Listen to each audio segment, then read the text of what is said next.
Welcome, Drink with James, episode 105.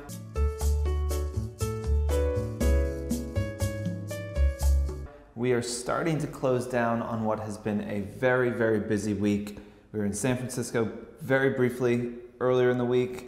On my flight home, I got upgraded to a lie flat bed from Delta, which I didn't use because they just kept filling up my wine glass. So I was just like involving myself in that instead. But came back, had our conference yesterday, which was a resounding success. We had about 70 people from brands in New York talking all day about influencers, strategy, what's working, what's not. Very excited room. A lot of our clients, a lot of people that you guys potentially work with, would like to work with, but good conversation all around.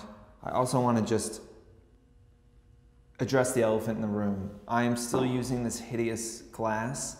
My assistant, Karen, has ordered nicer glasses, but they're back ordered from the place where we wanted them. So we don't have anything yet. But next week, if they still haven't come, I am going to have her go and find one replacement because this is truly an embarrassment.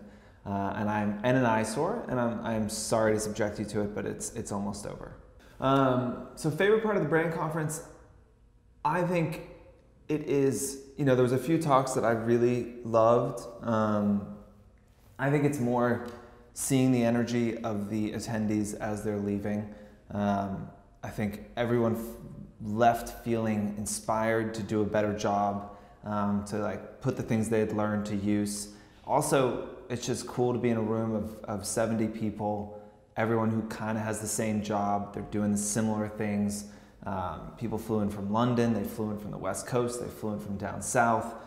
So we kind of had representation from all over the world. And it's just nice to see everyone getting very excited about their jobs and being passionate about it. You go to a lot of conferences and there's a lot of like glum faces walking around looking depressed with like a lanyard on, and that was the exact opposite of what people looked like coming out of yesterday. So that is always nice to see. It's a huge amount of work, but end of the day, everyone was very excited and it is absolutely worth it.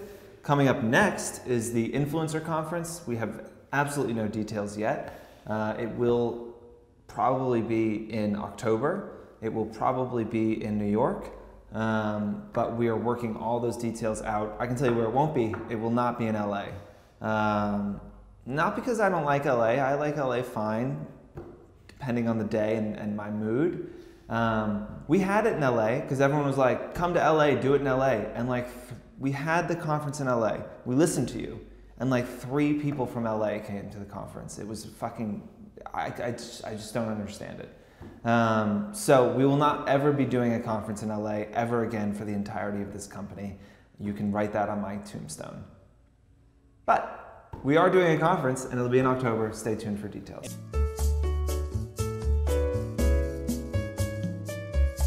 Okay, question number 1.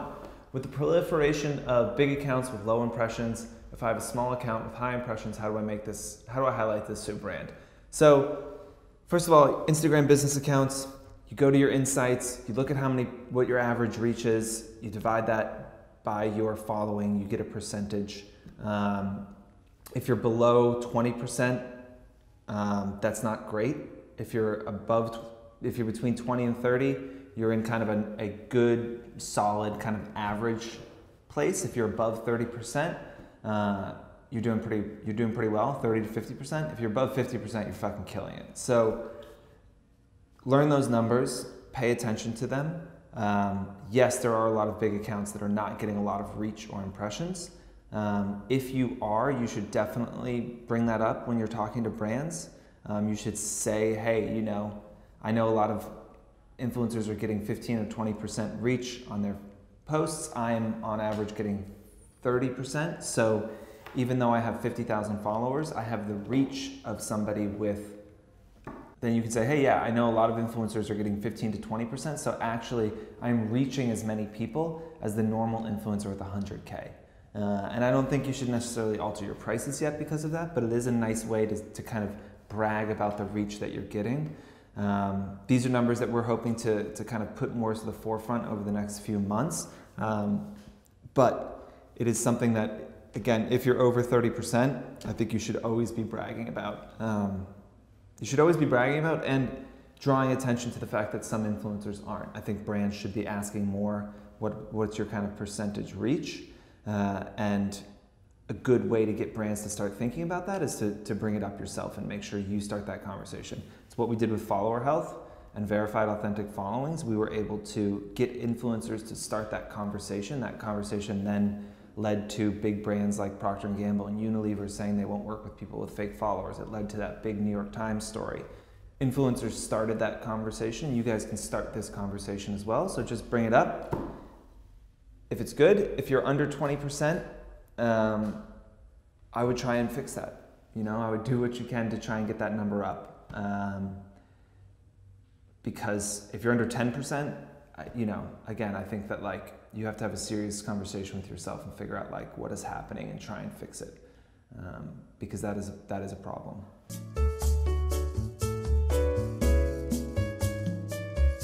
Question number 2, do you think someone with less than 10,000 followers can make it these days? Is it too saturated? Influencers, when they're like, how do I grow my following? Blah, blah, blah, blah, blah, blah, blah. I say you have to be so good and so compelling that when one of your followers goes out to drinks with their friends, they're talking about you. They're saying, you have to follow this person, they're amazing. If you don't think that is happening, if you don't think your followers are literally walking around evangelizing you, then I think it's going to be very hard for you to gain a following, because hashtags aren't working, people tagging you, that's not working. Like none of this stuff, this growth hack stuff is working anymore. Giveaways are not a real way to grow a following. So like, okay, all of this isn't really happening. I don't know, like Fohr just got tagged like 4 or 5 times. We were in Carolina Herrera's stories today, 3 million followers. We'll probably get 10 followers from that. Like that 3 years ago would have been massive. You would have gotten a huge spike in following. That just isn't the case anymore. So think about, ask yourself the honest question, do I think that when my followers go out and have drinks with their friends, they're telling their friends that they need to follow me? And why? And think about what would it take for one of your followers to do that. You would have to be so good. You would have to be so good. You'd have to be providing advice at a level that people were feeling compelled to say you're doing yourself a disservice by not following this person. If you don't think you're getting that, you're in trouble. Is it possible to make it if you are not unique and interesting and different and have a point of view? No, it's not possible. Is it possible to make it with 10K if you are copying what other big influencers are doing? No, I don't think it's possible. There is always room. There is always room for something new. There is always a place for an extraordinary personality. There is always place for people that have vision that is different than other people's. Like these platforms have gotten more competitive, and yes, they've gotten more saturated, but there's also so many more people using it. It's now over 1 billion people a month that are using Instagram.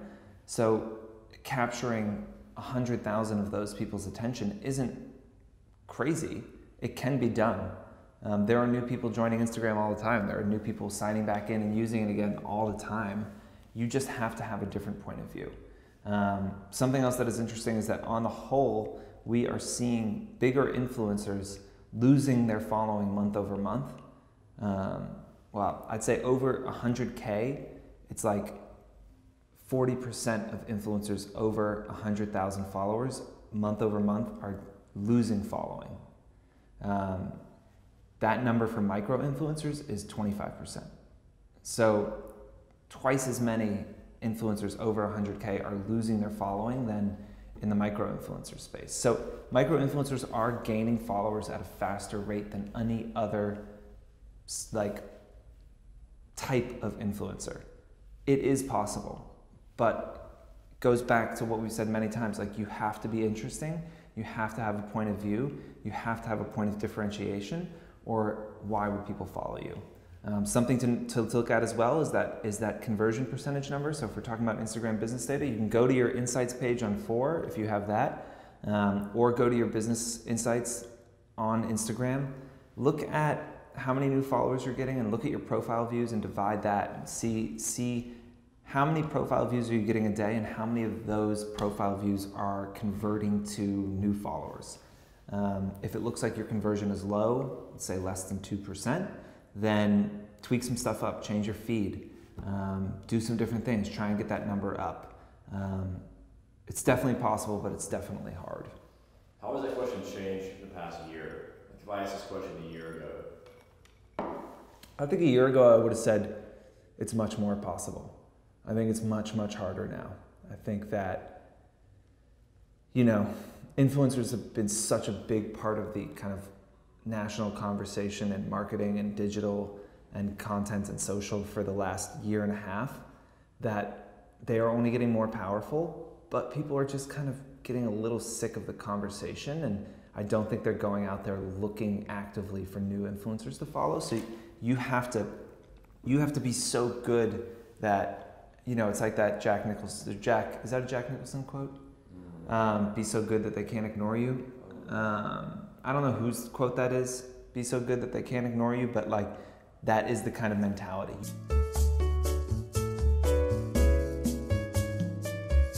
Okay, question number 3. When attending events, do you have tips on engaging with attendees? From my experience, it's slightly intimidating. Let me tell you, going up to other attendees at events and introducing yourself is one of my least favorite things to do. I totally hear you. It sucks. There's a very small percentage of the population that's just like walks into a room and is like, hi, I'm this person. Hi, I'm this person. I want to meet you. That is not me. I've always struggled with it. What I have to force myself to do if I'm at a networking event is I have to set a goal. I'm a decently goal-oriented person. A lot of you who are watching this, we talk about goals all the time and tracking your follower growth goals, engagement goals, things like that. Walk into that event, say, I am going to walk up and introduce myself to 5 people, and I'm not going to leave this event until I do that. And then it doesn't become a choice.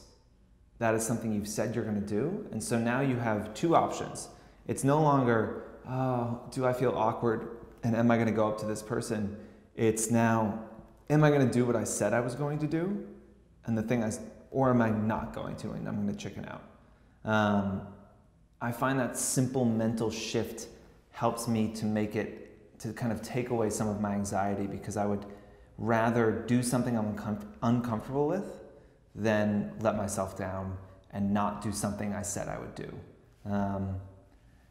That's really the only thing. The other thing is just like everyone is uncomfortable in events. Nobody doesn't feel awkward. Go to the person who's standing alone. That's an easy one, and be like, hey, how's it going? I'm such and such. These things are kind of awkward, right?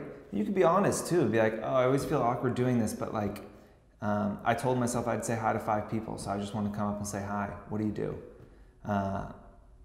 These are not like, you're not walking into someone's house and saying hi. You're not walking up to a stranger on a street. People are at an event. They're there to potentially meet people or mingle. So it's not, it's not unexpected for you to come up to them and say hi. So set a goal, look for the stragglers, look for the people who are alone, go up and be honest. And just say, I feel really awkward doing this, but just wanted to introduce myself. And the last thing, I guess number 4, I said there was one thing, now there's 4. That's very typical of one of my answers. The last thing is that it doesn't fucking matter. You're gonna leave that event, you probably never see those people again in your life. Who cares? What? Like, what's the worst that's gonna happen? Someone's gonna be like, oh, sorry, I'm having a private conversation with my friend. You say, oh, sorry. Didn't mean to intrude, just wanted to say hi. Like literally, there is nothing really bad that's gonna happen. Nothing bad can happen. You can't even really make an ass of yourself because the expectation at the event is that you're meeting people. So it is uncomfortable, it is awkward, I hate it, but just set a number, get it done. It gets easier with time. That is all.